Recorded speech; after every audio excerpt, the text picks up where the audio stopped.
Okay, good morning. Once again, welcome. Welcome to the webinar, Delivering Employment Services to a Cohort and One-on-One Online. I hope that you all had a great weekend. My name is Janet Morris-Reed and I'm the CEO of Aspect.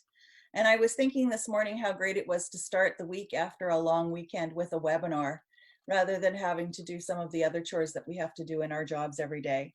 So thank you for being here. I just want to take the opportunity to introduce you to what Aspect does, or remind you to what Aspect does. We advocate on your behalf to government. And this time of year, with this crisis in place, we are very, very busy to make sure that the service providers' needs and the clients they serve are at the center of any COVID-19 response moving forward.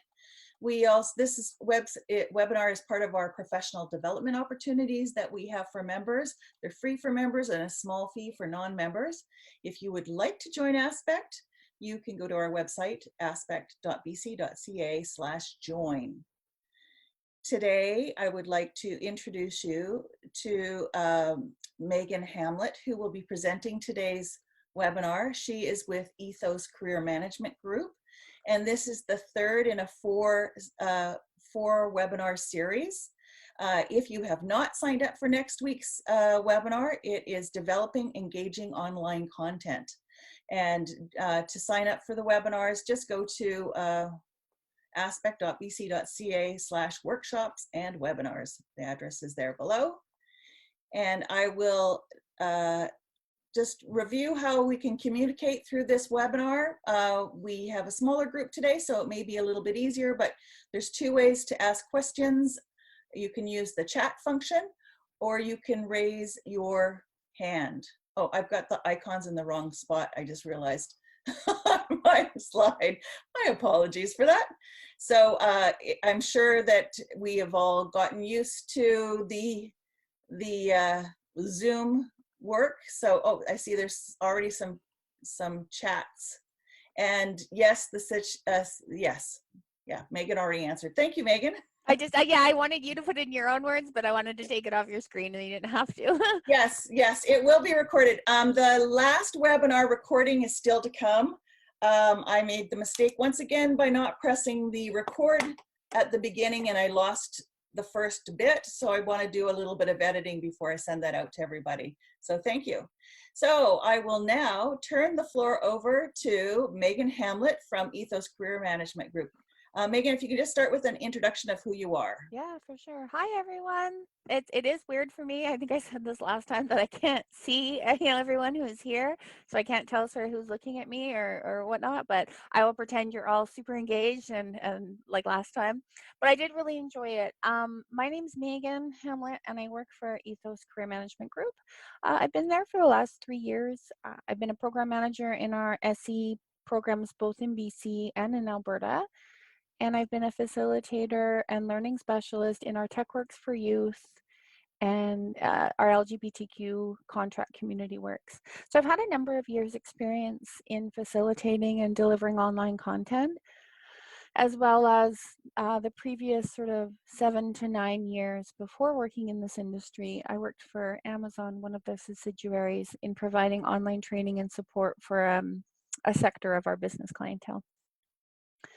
My husband and I own a marketing and branding firm, and I did business development for that as well for a number of different years. So a number of different international markets where we needed to get our information to them and provide training for a lot of stakeholders. So I've been in this industry for some time, and then thankful to work for an organization that has had virtual content for employment programming for such a long period of time.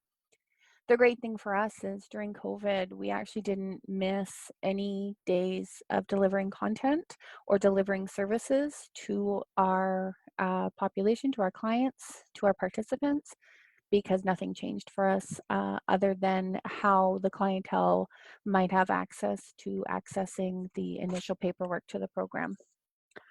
So I'm going to go ahead now and start online coaching and facilitation. I just want to go ahead and mention that you can email me at megan.hamlet@ethoscmg.com should you have any questions about our Virtual Services Work BC page or any type of learning management system that is referenced throughout any of our presentations and what that might look like for your center.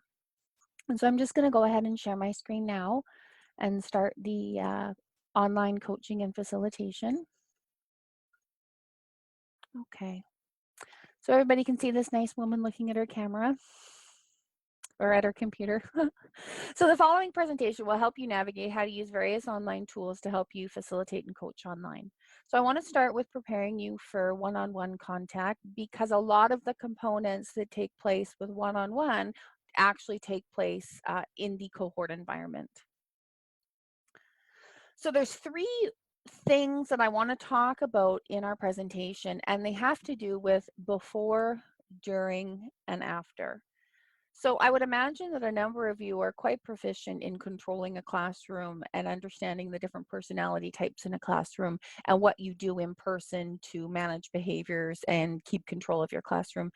In the online environment, it's a little bit more important that the way that you're doing things is a little bit more streamlined and is a little bit more structured, because you will find that there's so many different ways for clients to take advantage of the rules in your online classroom. So to prepare yourself before the meeting, I encourage all of you to practice with somebody in your center, a friend, a coworker, member of your family. So practice all of the applications of Zoom.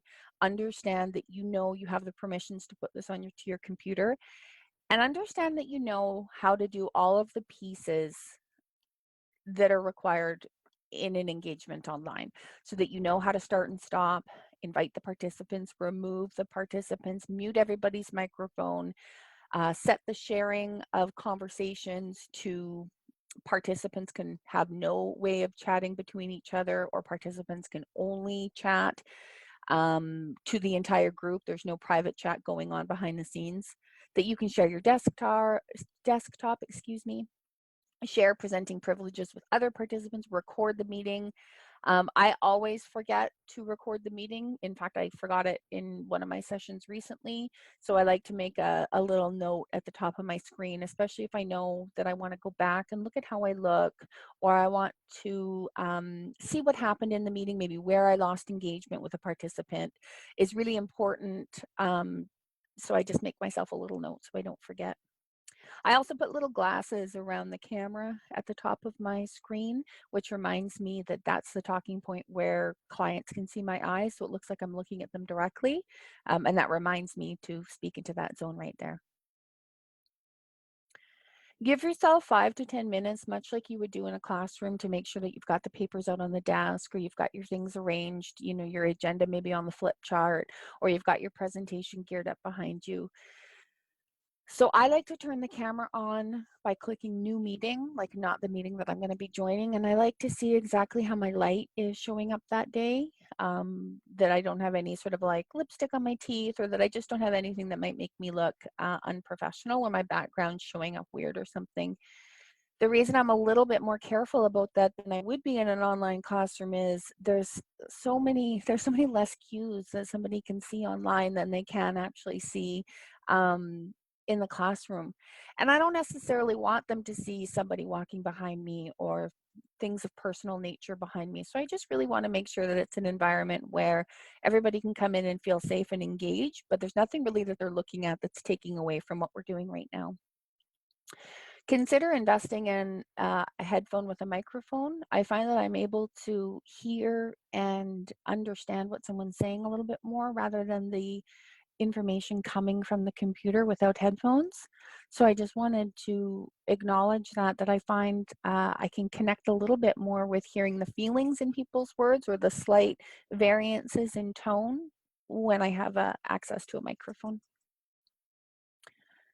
So know your goal and know your client. So when working one-on-one, it is a little bit more important that you have that file out, or you've, taken any other information off your screens, just in case you do end up sharing the material on your screen, so you're not actually breaching FOIPA and showing any of that information.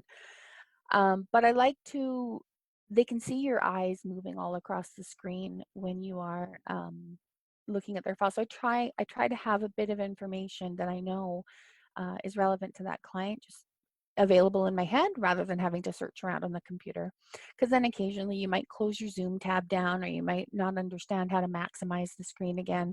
And it can, I don't think the client necessarily minds so much, but it can actually set your confidence off, and then it can affect the whole rest of the call with the client.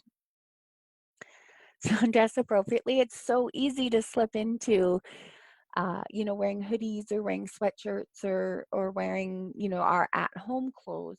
But I like to ensure that, clothes are logo free and clothes are moderately casual or business professional, so that clients can feel like you're still that person that they want to receive information that is relevant to their career search from a professional. And know your worst case scenario. So last Zoom meeting, we had a technical issue where my Zoom crashed. And what was really important in that scenario was adapting very, very quickly to the situation. So understanding that people could still see Zoom and they could still chat while I was getting back up. So just explaining very calmly, Zoom is coming back up, I'm coming back on, and explaining to the group that the presentation was going to keep going. So it's always in how you handle the situation, in knowing what your worst case scenario is. Like, is your client going to call back in on the phone? If you're not able to log in after 10 minutes, what's going to happen next? So I usually outline that with my clients beforehand, so everybody's on the same page of like what does happen when something happens. Come prepared with your agenda, your worst case scenario, any types of materials you're going to come over. Make sure that all your links work, because there's nothing more frustrating than trying to show something and then realizing your server's down, or realizing the internet's not working, or whatever it is that you need. Make sure that everything's all set up, and you know how to share your screen before the beginning of your meeting. Practice, don't memorize. Close all your tabs. There's obviously an ability to share something either about your personal information, like your Facebook, or something that you had, like your email screen. You certainly don't want anyone getting a glimpse of a personal email or a client piece of client information. Turn off your Microsoft Teams notifications and your email notifications, as you may have a workmate that sends something personal or like a joke or a meme. And again, not only does that make your conversation with your client seem less professional, it can be information that you just perhaps don't want them to know about you. And it can distract you. It's very distracting. Those things come up and you lose your place. And designate a technical assistant. So that could be someone within your organization, that could be your IT person. And just as you're getting used to this new, maybe it's your program officer, your program manager, but whatever it is, ensure that you are clear on who can help you if things go wrong. So when you've got sort of like a tiered list of like how you follow up when something goes wrong, when it does go wrong, and I say when because it happens almost every call, what it is that you do, and you just calmly navigate those waters. So when we're preparing the client for their virtual call,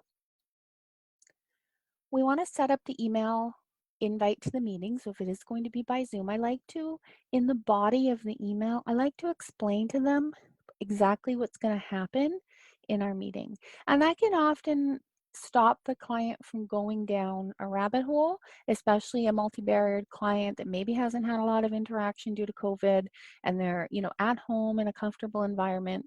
Sometimes that can open the door to a lot of conversation. And that's great. We want people to engage with us and have a lot of conversation. But we also want to ensure that we are providing services and keeping it to the mandate of what our jobs are with that client, and then also being able to work within our benchmarks and the need to hit our outcomes as well. So I like to remind them that we're new to this method of communication and we're in this same boat together, but that I've outlined what we're going to accomplish in our 30 or 60-minute session. I like to also remind them of an etiquette, of they may not be clear on what is expected and what is okay with you online. And it's okay to remind them that, curse words aren't appropriate, that, being in appropriate clothing is required. It depends what kind of client that you're dealing with. But I still like to have the rules for engagement for being on an online call with me, and what my standards are for those types of calls. But also what is expected of them as well. Nobody likes to be put on the spot, and especially we may have clients with different diverse abilities and certain comfort levels. So if this is going to be a discussion or a one-on-one, I like to let them know that. If it is going to be me presenting something to them or working collaboratively with them, then I like to explain to them exactly what it is we're going to be doing. So setting expectation. At the beginning of the meeting, asking them if they have a preferred communication method. You may have a client that doesn't want to have their video but wants to phone in. Or maybe they have a bad internet connection because they're in northern BC, or they're on reserve, or they're somewhere where they don't have the best internet connection.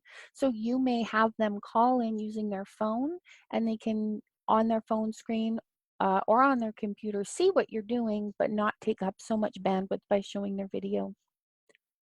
Creating the agenda with action plan, you can advise the client what you're covering and what's the goal of the meeting. I think that becomes quite important online when there's no structure of an online classroom. Telling them that it's great that we can, meet comfortably on our couch in our own home, but this is what we need to accomplish in our call today. And then if you take that even further, you say, well, that could be in a vision board you draw and show up to me, or that could be a job search plan that you email to me, or one that you even hold up to me and or talk about when we're talking. So whatever the goal is that you need to accomplish, you're working at different ways of showing proof that that goal in fact existed or happened or took place. So send a reminder email just as you would for the appointment. Is the camera a necessity? Do they have all the tools they need to be successful and feel comfortable? Do they need anything before the meeting is set to arrive? I find that there's more success in clients showing up and not ghosting us in those online meetings when they know what's expected of them. And I've sort of asked if they have all the tools, because we may have old cameras laying around. We may have a connection with one of the digital or Cowichan Valley literacy centers where, we've dropped off computers at people's homes. We've dropped off keyboards. We've dropped off um, webcams, and that's my hand going on top of the monitor. And so we have dropped off those different things, and sometimes they feel awkward saying that they don't have those things. So just doing a checklist that they, in fact, if they do need anything. Just taking a sip of water.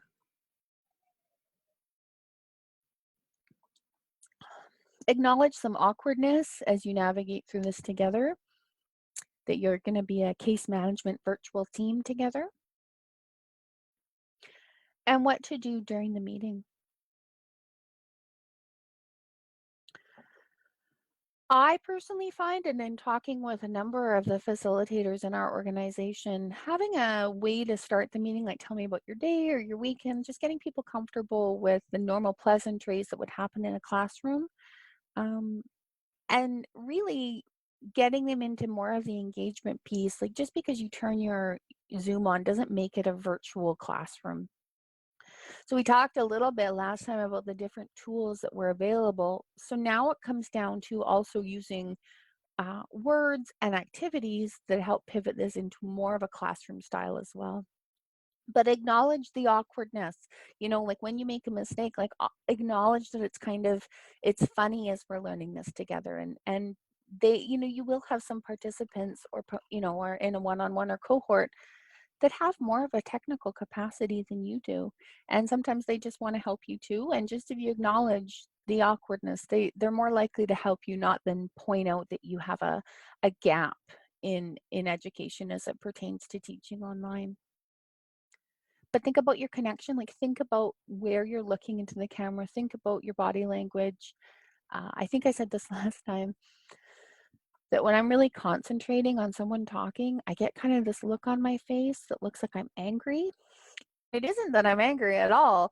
but that's my concentration face. So I had to go back and look at different videos and realize that I I look really, really angry. So I can't do this thing with my eyebrows that makes like the 11s right here because it actually looks like I'm mad. But really what I'm doing is thinking and concentrating on what they're saying. So I encourage you to go back and see how you look because we want to have the visual appearance of how, they don't see us in public where like our body language is turned towards them or our hands are at our side and not folded at our chest. So keep in mind that sort of like here and here is really what the client ends up seeing. So maintaining the flexibility, like you may need to ask them to call in or invoke the worst case scenario, but remain unflustered, calm, and go to your points for security. And track and optimize your time. I have a little hamburger timer. I think we just picked it up from the dollar store. I think the kids really liked it.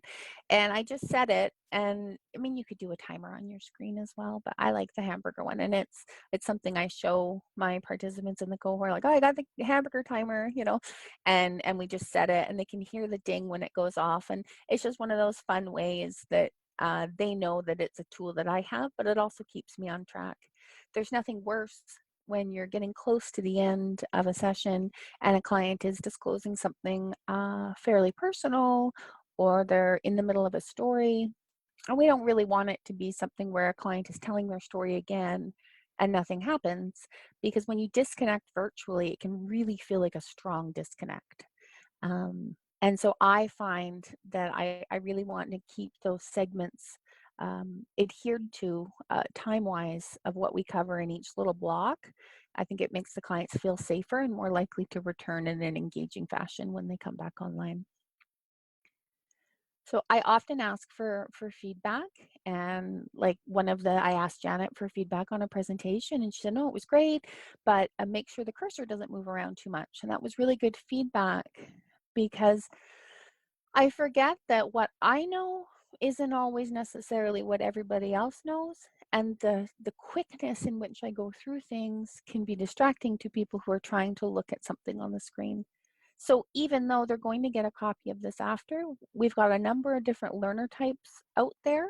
So I think when we're doing things like moving the cursor around, or we don't realize that we're frowning when we're listening, it's helpful to ask people, especially your people that are sort of neutral to you before you get on with clients, to ask them how you could improve or what's happening for them when they're hearing your sessions. And take breaks. So this question comes up quite a bit in working with different centers in how much should you deliver in what amount of time. I don't like to go longer than sort of 30 to 45 minutes without a small break. And whether that's time to just sit back and ask questions, time to sit down and draw a picture or take notes. So breaking up the sort of learning methodology and like what it is that we do to accomplish the goal of the classroom. So maybe they're drawing, maybe they're writing, maybe they're taking a break to go to the washroom or get some water, whatever it is, just to disconnect their brains for a second so that when they come back, they're a bit more refreshed and open to hearing the information. The more you can turn a meeting into a discussion, the more valuable it seems to be for both participant and, in fact, the feedback you're getting to know where to take your presentation next time.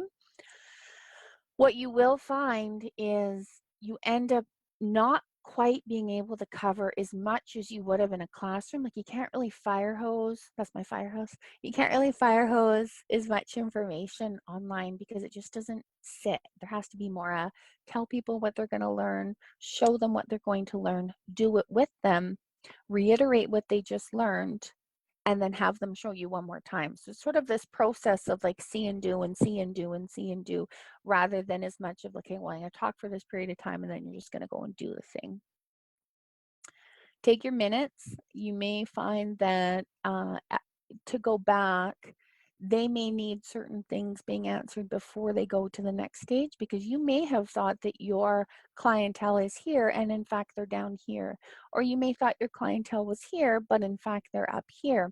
So when you keep those detailed minutes of what transpired, it allows for you to change the conversation materials for next time based on exactly where your client was. And when you have a multiple amount of clients, it can get confusing who needed what and when.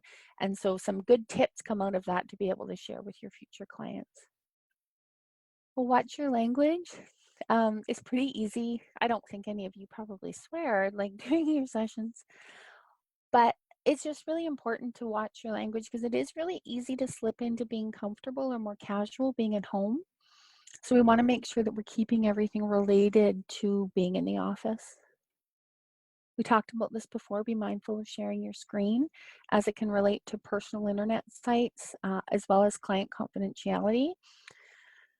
And making sure that you click that share computer audio.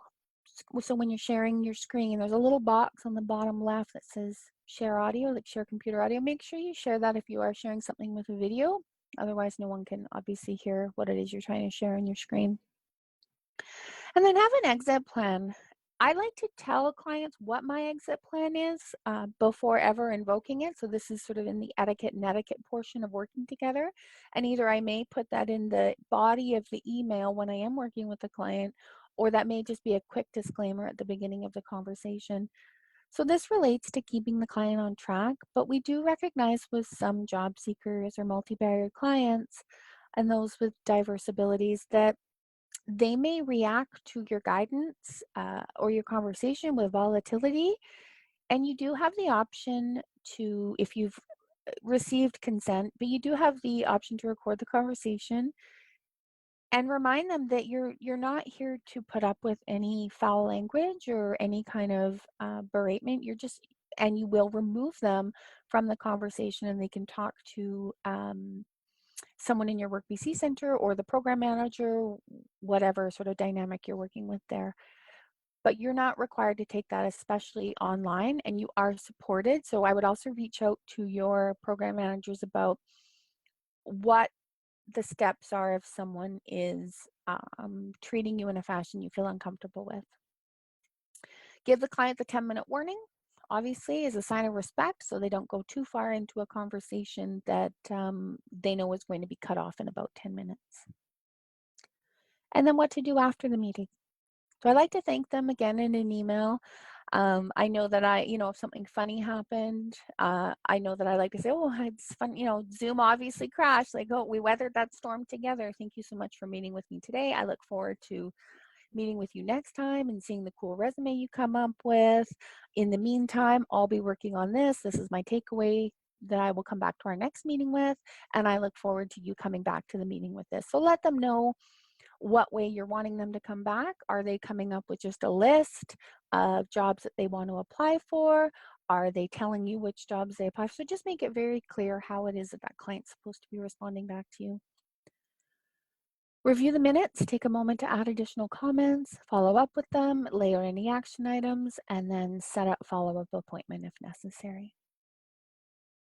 So I'm just going to go quickly into delivery of a workshop, cohort, or group setting.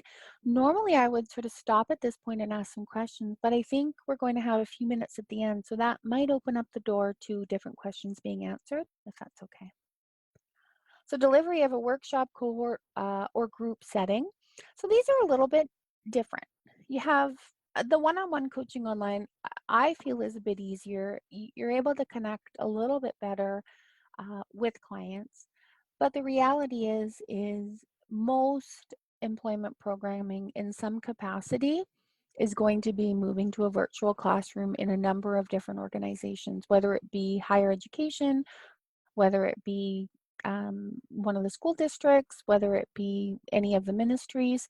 We are going to see more of this going forward. So I think part of our job as career practitioners is not only to get better at delivering it, the reality is it's preparing the participants for working in this. We are seeing organizations um, like larger organizations move a lot of their onboarding and training online. In fact, as Ethos, we've created a number of private sector onboarding tools using an LMS for clients. So if we know that this is going to be happening going forward, and clients are going to be doing this online, we need to prepare them for the reality of working sort of in a more blended fashion. Yes, LMS is learning management system. Thank you, Janet. So we want to prepare that for working with the client for working with a learning management system and doing stuff in person and doing stuff on the phone, because that's going to be the new reality of the workforce. So preparing yourself, in addition to the key points covered in the one-on-one client meeting tips, is decide what it is that you're going to be doing in your group presentation. So is it going to be a presentation, a webinar, a workshop? What visual materials are you going to need? And sort of an understanding, almost like a storyboard, or like just even just a piece of paper on your wall, like an archetype of like what it is that you're going to be doing in your call.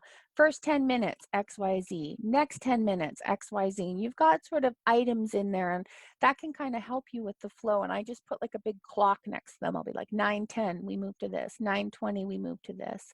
And that helps keep me structured to make sure that I have the confidence, just in case anything does happen, that I feel like I can continue to move forward.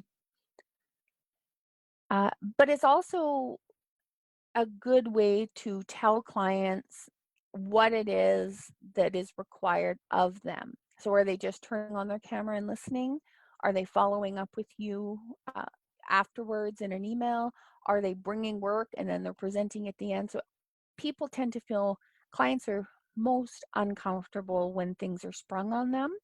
So if we can let them know what is expected of them as much as possible, the likelihood of them being engaged in your classroom is higher. And ensure the material that you're giving them actually matches what it is that you're doing. So if you are working with old material that you've uploaded, via PowerPoint or something, make sure that it actually matches the new reality of how you're teaching online, and that it's current and that it's up to date. So preparing the clients before the meeting. Oh, sorry, this other one too. I think I talked about this last time, but if you co-facilitate with someone and you have, a couple different employment counselors or job coaches in and out of the facilitation, like let's say of a cohort, you want to make sure you keep a fairly detailed communication log. And that really helps not only the person who can check it, we just use a Word document saved on our internal files, but just so that we can say, okay, this happened last time and they were unable to finish this, so could you take off right here or pick up where we left off right here? Or I found that client LF had a struggle with this. I sent them these materials and I allowed them to complete it in this fashion.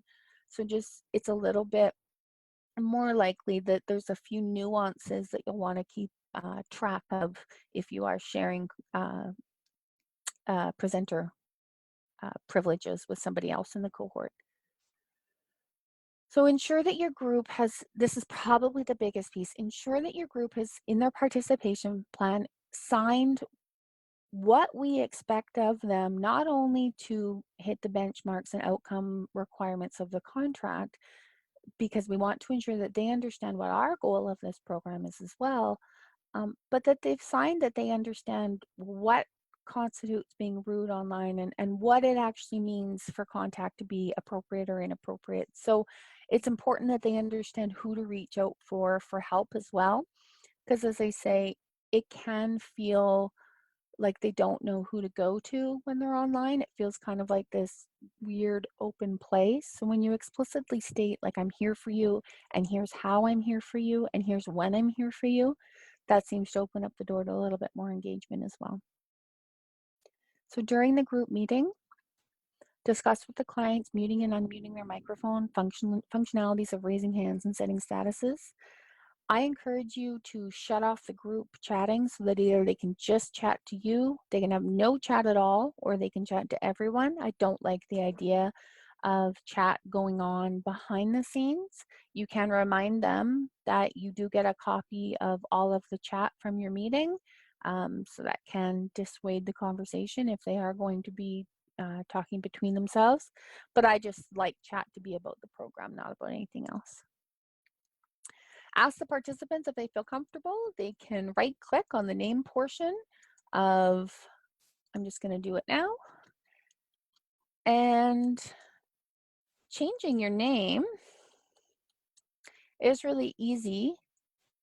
And I will often do something like have everybody put their Myers-Briggs uh, initials on their name, so we can see. And as a facilitator, it really helps me understand who's introverted and who's extroverted, and like who I may ask and why. or I may get them to change their name to maybe what job they're looking for. So just as a group, we can start to think about what kinds of roles are out there and what we're thinking of. And in fact, it encourages cross collaboration between participants. Some of the participants might look at that and say, oh, Karen, just so you know, I know you were looking for a job at a bakery. Well, I was at Cobb's yesterday with my mom and I just noticed they were hiring. I wasn't sure if you knew about that. So that way it actually kind of brings part of the job searching network into the clients just by doing something as simple as changing their names at the top.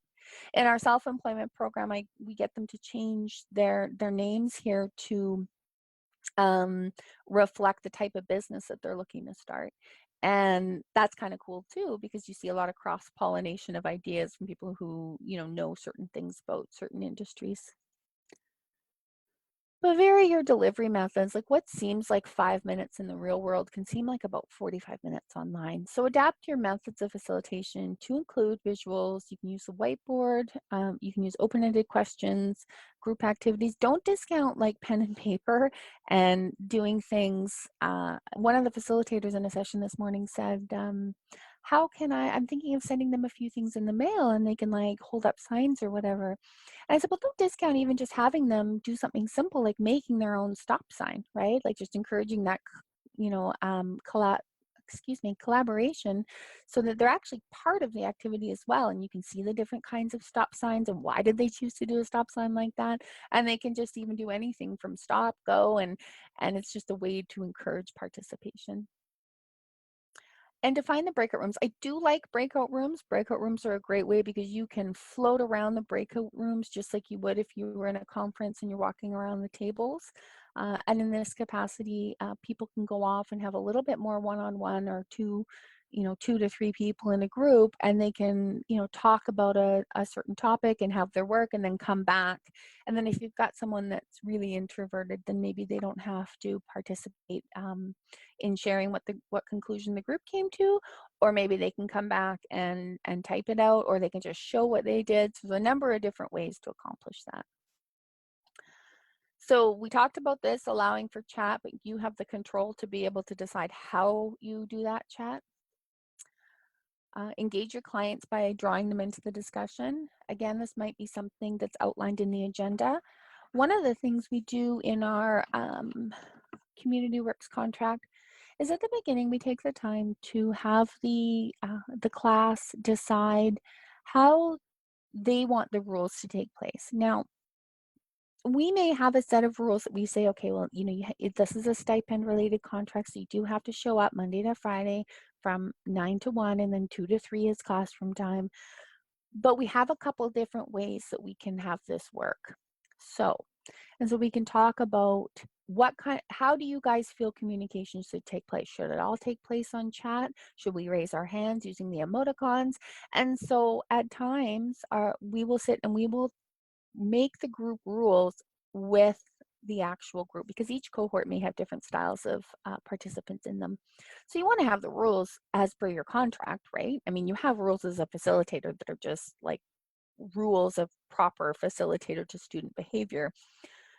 But there's always different variances of what is acceptable and what is not. And I think the more you engage them at the beginning in being part of the rules, the less likely they are to want to not show up because they've been part of actually creating those rules. But they prefer options of how they can participate. So difficult clients can mostly be negotiated if a clear outline and expectation is set, and you can certainly give them lots of tasks to search for links online, sort of almost like that special helper where you give them, I tend to put them on the agenda and they're covering certain things. I sort of see where the strengths are in the classroom and then provide them ability to support the presentation in ways that keep them engaged rather than picking apart the sessions or engaging in a mutiny, with the others online. I like making them a timekeeper as well and keeping things organized. And I sort of find that absolutely it is just a very easy way to be able to um, keep things a little bit on track, and of course ensure that you're still the one that's in control as well. And keep mobile in mind. not everybody's tech savvy, and some will be much more savvy than you as well. Acknowledge the participation that comes through in the comments. You may not be able to answer them at that time, but acknowledge that at least you saw it and that maybe you're going to answer questions in this block of time, and keep on task. We talked about the hamburger timer, but a meeting can really escalate if not kept on track. So I find that really helps keeping it to agenda. So addition to the comments in the one-on-one section, connect the participants that you feel have a commonality if they want to be connected. I certainly encourage participation throughout the group, but some people don't want to be connected, so it's always a choice, and it's never thrust upon them that that's something that they have to do. Send follow-up notes and action items. I definitely like to, especially when we talk about delivering material to those that might not quite be there and those that are, much above. We certainly at Ethos have developed a number of resources that we can provide to those that are not quite there. An example would be like typing upskilling or some digital literacy or some free online Word or Excel courses. And then an example for those that are above that might be using different applications or like a WordPress application to be able to accomplish what maybe down the middle you're just using as a Word application. Add some personal comments, ensuring that you do what you say you were going to. This is probably the biggest one online. People don't have the ability to use your body language or necessarily like your presence to build that trust with you. So it's more critical that not only your visual, your body language, and your words reflect a safe environment, but that you consistently open your chat up, your meetings on time, you follow up with them afterwards when you're supposed to, you get them the material that they need. And also remember, you don't have to answer that question in that moment. So we're not SMEs on everything. We don't know the gamut of everything that exists in the universe. So it's totally okay to say to your client or your cohort, I'm actually not sure about that answer right now, but give me 24 hours or 48 hours, or maybe till our next session, and I'll look into it and have an answer for you. An SME is a subject matter expert. So it happens quite a bit in self-employment, and it can happen when somebody's applying for a job that you know nothing about. Like, we know the context of how to help them get a job, but we may not know what working in a mill is like. So somebody may ask a question like, do you need this level of OFA or WMIS to work in this particular place? And so you actually might not know the answer to that, and that's okay. And it's important to acknowledge that you don't need to know everything and not right on the spot. So don't make virtual put you on the spot. Make virtual about still being that place to connect and just a conduit. Like the teaching and the caring that we have as people in this industry still exists, and that's still the number one thing that people are going to take away. But technology like email and video chat and all these things are just ways to accomplish that.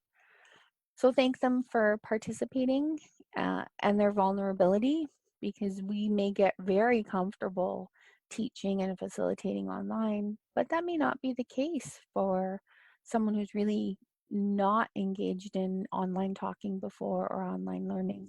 So remind them that you're looking forward to being part of their team in the success, and that you're here to be able to help them in their journey sort of moving forward. So that is the rest of my presentation. So I'm going to stop sharing my screen now, and I would love to hear some questions. Maybe you don't have any questions related to the actual content, but maybe you have some things that have happened for you in moving some of your content online, or some questions that have come up, and I'd love to hear about those and just give you some feedback or just hear what's happening for you. And you're welcome to chat or not.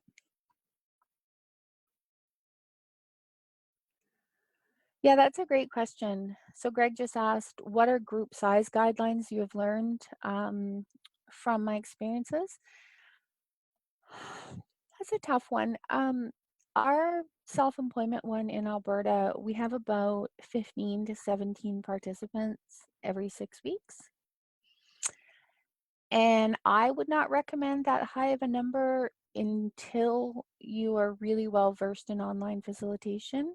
I find for me about 10 is comfortable, especially when you're learning, because you've got a lot of it, and it depends on the contract too. Like, is it a multi-barriered contract, and what ages are the participant, and then what is the goal of your contract as well.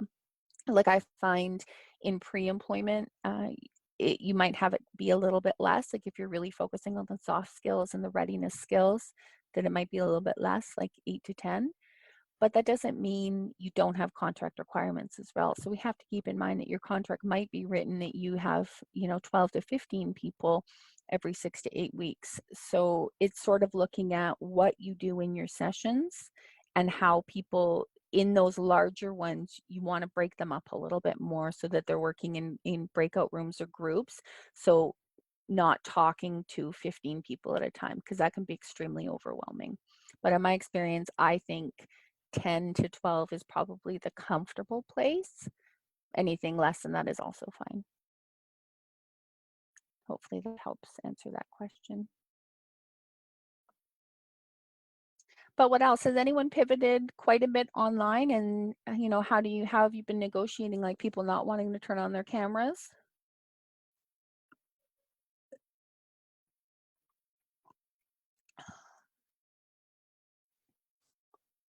No?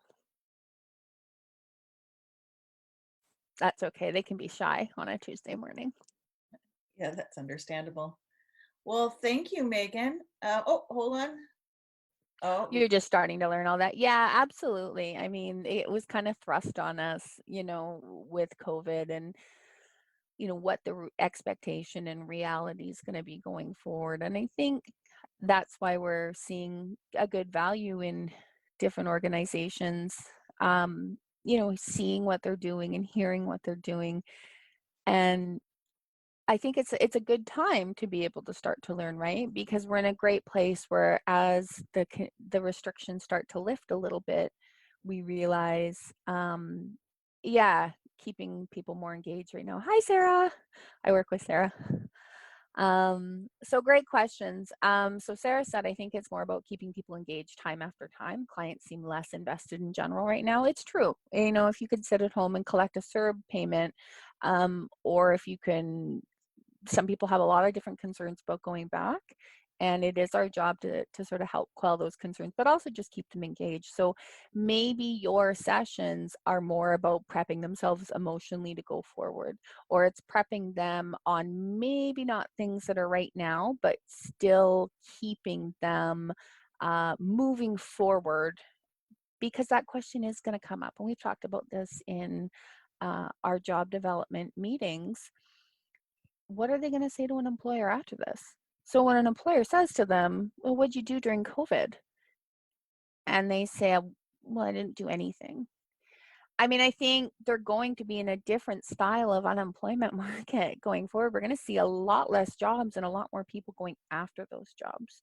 So how can we get them thinking about building their skill sets in some capacity? So whether it is even just joining a class and getting completely comfortable with an online environment. I talked about this in one of my sessions this morning. Those sessions are going to happen in their new workforce. They're going to do online training. Their company eventually is going to have an LMS, and they're going to have to learn how to use that. If they work for an organization like Home Depot or they work for Best Buy, they're going to have to do some kind of internal training like that. So it's part of us getting them engaged to do it in a fun way. And Jenny asked a question, how do you get the shy clients to turn on their camera? Yeah, that's a tough one. You definitely do get the ones that put their hoodie like totally up and like their sunglasses on. So part of it is, that's in one of my presentations, dealing with difficult clients. So part of it is just acknowledging with them one-on-one that they're not online, and then getting some feedback about why do they not want to turn their camera on. You may have clients that aren't out. and they have a partner at home and they're scared that their partner may come in the background that will inadvertently out them to their community of peers or job seekers or to you. And we have to think about those things. We have to ask those questions in a careful way, and we have to ensure that the client is being honest. So you're playing this balancing game about respecting the client's needs and hearing them and listening, but you're also respecting the fact that this is still a government contract and we have to prove participation to claim an outcome and or give money. So that comes down to setting those rules also at the beginning, that if you're not going to turn your camera on, how are you going to show me that you're participating? So yeah, so Jason said camera issues. If your camera is off, you're considered absent, and they're told that from the beginning. So that may work in some contracts. That may not work in others due to the barriers of the client. We have an LGBTQ contract in regards to they may be transitioning and they may feel extremely awkward being on camera, or they may have a number of different issues to seeing themselves. So it's really important that you really get to the heart of the matter of what's happening and then show how they can participate. I have had participants that don't turn their camera on the whole time. However, they've participated by sharing documents and chatting the entire time through. So you need to decide what is acceptable for you as your funder requirements in your contract. But I encourage you to hedge on the side of asking those questions gently and creating a safe environment so they do feel like they can turn their camera on. One of the other pieces to consider is also income disparity and socioeconomic disparity. So they may not want to show the background behind them because they may feel like they have less income than their peers. So you can certainly show them how to use the Zoom virtual backgrounds and do something fun, like have a Taco Tuesday or have some kind of fun way where they're just doing something fun when they join in rather than it being this like serious classroom. You can use those tools to your advantage. So Greg, you can only record if you, and I have a full privacy presentation I can send to Janice as well, or Janet, sorry, about using, my best friend is Janice. You can keep the requirements of privacy and security, but also get them, you can have them sign that consent or sign and or verbally consent to that. I don't, however, recommend recording the sessions with clients unless you have implicit consent from them that this is okay, just because the recorded sessions, even if you're using Zoom, are housed in the US, and for FOIPO rules, we're asked that information. Yeah, I wouldn't record it. The only time I did have consent from the client to record, the only time I did record was when a client became abusive, and I wanted to ensure that I had noted the steps and had, if I needed to remove the client from the program, which we did, and we needed to ensure these were the reasons that it happened. We were still in a one-on-one environment.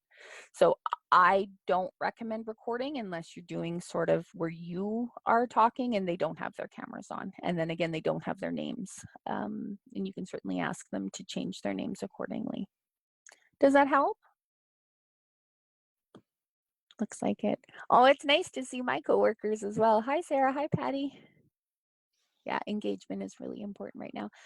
And I have a presentation that's coming up next week, how to create engaging content, and also something called this into that, talking about how you pivot some of your tried and true and tested classroom activities into that online environment, because that's kind of where we're getting stuck as facilitators too, right? Like we have this huge breadth and depth of experience, but now we're like, but that doesn't work. So like, what do I do now instead of that thing?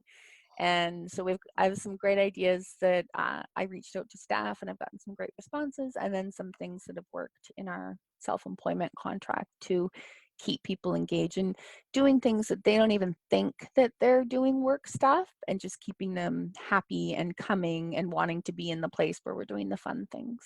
So we're just about 5 minutes to, and I know Janet usually likes to say a few things. So does anyone have any questions before we go to her? No? Okay. Well, on behalf of everybody that's here on the call, thank you so much, Megan. I've learned incredible amounts of information and really how truly difficult it is to offer online courses. It's not just a matter of turning on your mic and your camera and going to it. So I Yeah. really appreciate all of the detail that you gave us in this presentation. And with the past webinars that we've done, Megan will share this presentation and I Yeah. will be sending it out after the fact with the recording on top of this. As you were doing your presentation, one of the pieces of advice you gave was closing all of your other apps so that they don't bother you. So I was madly closing everything. Normally I do that, but fortunately this time I didn't. So thank you again for that reminder. That's And again, funny. for everybody who's on the call, thank you for taking time from your day to attend. As Megan mentioned, and as I mentioned earlier, we have another one next week at the same time, same bat channel. Please go ahead and register online, and a link will be sent out to you upon registration. So thanks again, everybody, and thank you so much, Megan, and to Ethos for partnering with us today. Bye for Thank you. now. Bye.